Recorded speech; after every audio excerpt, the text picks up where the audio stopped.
पाकिस्तान में इस वक्त सिर्फ इमरजेंसी नहीं बल्कि बदतरीन हालात हैं, लेकिन चूंकि सरकारी सच और सरकारी झूठ के अलावा आप कुछ बयान नहीं कर सकते, इसलिए आपको टॉक शोज में भी वो चीज़ें नज़र नहीं आ रही, वो डिज़ास्टर नज़र नहीं आ रहा, वो तबाहियाँ नज़र नहीं आ रही जो कि आनी चाहिए। उसकी वजह यह है कि हुकूमत की नाकामी और नाअहली के पोल खुल रहे हैं और सूरत हाल यह है कि इस वक्त भी ये तवील तरीन सैलाबी रेले हैं जो कि पाकिस्तान में तबाही फैला रहे हैं और मज़ीद भारत ने पानी छोड़ दिया है। जो मेरे सामने डिटेल्स हैं, गंडा सिंह वाला, सुलेमान की, मराला, खान की हेड, कादराबाद और हेड तरीमू और उसके साथ साथ दीगर मुकामात हैं, जसड़ है और शाहदरा है और बल्लो की है, हेड सधनाई है।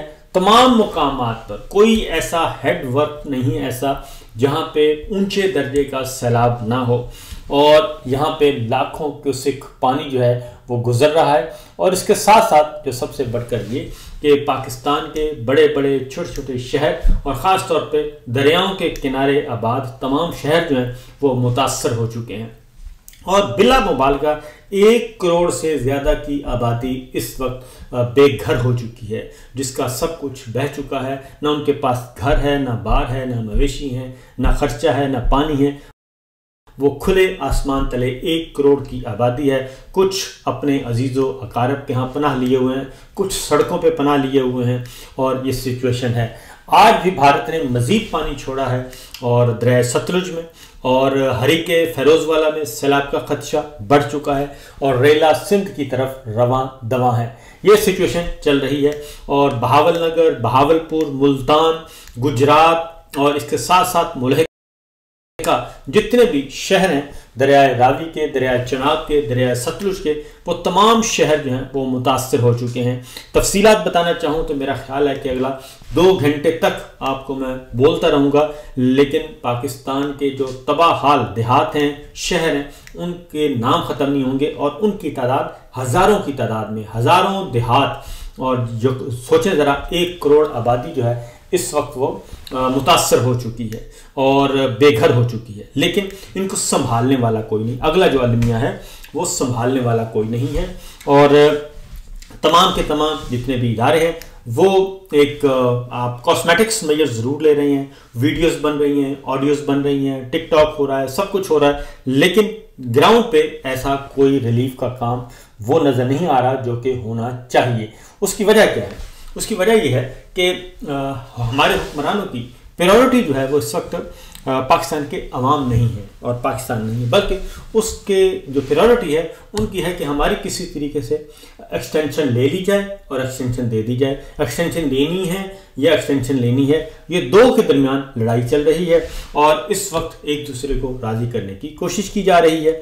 और जनरल साहब जो हैं उनकी पहली और आखिरी प्रायोरिटी है कि किसी भी तरीके से 28 नवंबर का जो पुल सरात है वो अबूर कर लिया जाए और संग मील अबूर कर लिया जाए। मज़ीद 2 साल, 5 साल और 10 साल ये मिल जाएं और उसके बाद फिर हम किसी चीज़ को देखेंगे और उस वक्त तक जो है वो नीरू बांसुरी बजाएगा और चैन की बांसुरी बजाएगा, इसके अलावा और कुछ नहीं करेगा। दूसरी जानिब जो दूसरी तरफ दूसरा एंड है जिन्होंने एक्सटेंशन देनी है और वो है जनाब शरीफ ख़ानदान। और शरीफ ख़ानदान भी इस बैठा है और उसको पता है कि तोते की जान हमारे हाथ में है और हमने नोटिफिकेशन जारी करना है तो तोता फड़फड़ाएगा, नहीं करेंगे तब भी फड़फड़ाएगा। लिहाजा तोते की जान हमारे पास है, लिहाजा ये तोता कुछ भी नहीं करेगा। तो इस वक्त हमारे जो सिपा सलार हैं उनकी जो एक्सटेंशन की जो गर्दन है वो इस वक्त जाती उम्रा में मौजूद है जी, और वो उसको मरोड़ रहे हैं, अच्छी तरह मरोड़ रहे हैं और उसी तरीके से तोते को फिर हिलाते हैं और तोता फिर फड़फड़ाता है। तो ये सिचुएशन इस वक्त चल रही है एक्चुअल। तो आगे मैं आपको बताता हूँ किसके असरात क्या हो रहे हैं। पाकिस्तान के अवाम उनके लिए इंतहाई मुसीबत ही मुसीबत और इदारा शुमारियात की रिपोर्ट आ चुकी है। महंगाई का तूफान आ चुका है। नंबर 1 महंगाई है, नंबर 2 किल्लत है, अशिया खुर्दनोश की किल्लत पैदा हो चुकी है और महंगाई 23 अशिया महंगी हो चुकी है पिछले 1 हफ्ते में। और नंबर 1 महंगी हुई है, नंबर 2 मिलती नहीं है।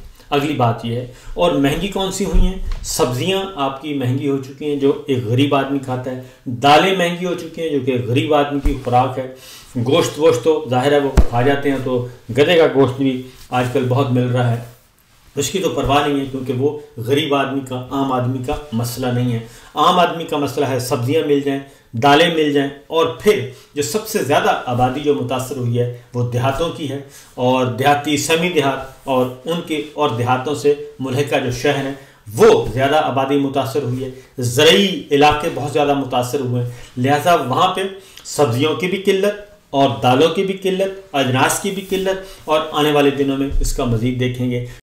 चावल आपका महंगा हो गया है, और प्याज, आलू, टमाटर, हर चीज़, यानी कि कोई भी ऐसी चीज़ नहीं है जो कि महंगी नहीं हुई और फिर मिल नहीं रही। उसकी वजह यह है कि बागात भी पानी में बह गए, और सब्जियां भी पानी में बह गई, फसलें भी पानी में बह गई, और जो आना था वो आ नहीं रहा।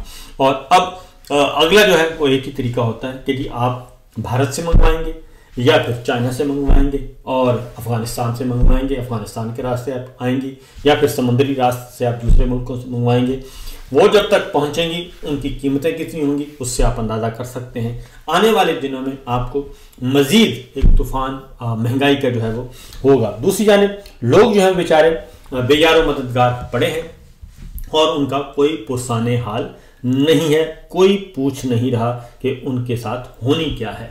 असल ये भी मामला है, और उसकी वजह सिर्फ और सिर्फ है कि बार बार मैं कह रहा हूँ कि जो ज़िला इंतज़ामिया है वो कॉस्मेटिक्स मेजर्स कर रहे हैं, इसके अलावा और कुछ नहीं कर रहे।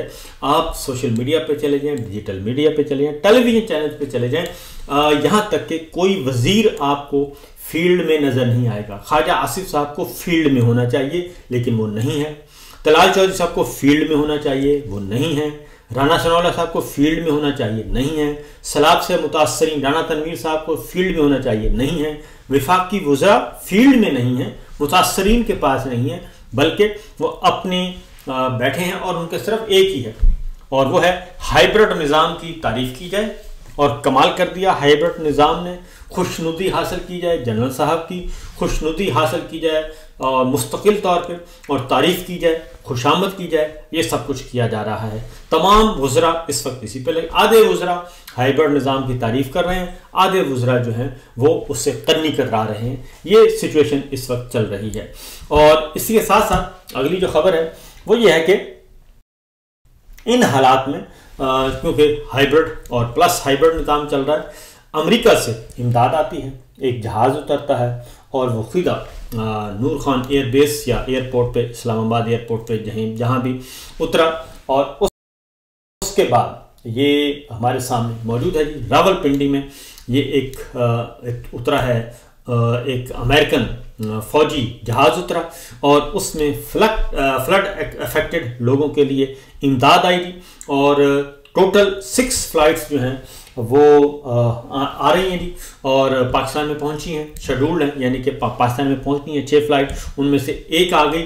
और इसमें आप तस्वीर भी देख रहे होंगे, और इसमें जो चीज़ें रिसीव करने वाले, जो देने वाले हैं वो भी अमेरिका के फ़ौजी हुक्काम हैं, और जो वसूल करने वाले हैं वो भी हमारे फ़ौजी हुक्काम हैं। अमेरिका की सफ़ीर सादा कपड़ों में नज़र आ रही हैं, 4 इंडी अफेयर्स कायम मुकाम एम्बेसडर हैं वो नज़र आ रहे हैं, और या फिर वहाँ पे हमारे फ़ौजी भाई जो हैं, फ़ौजी अफसरान वो नज़र आ रहे हैं।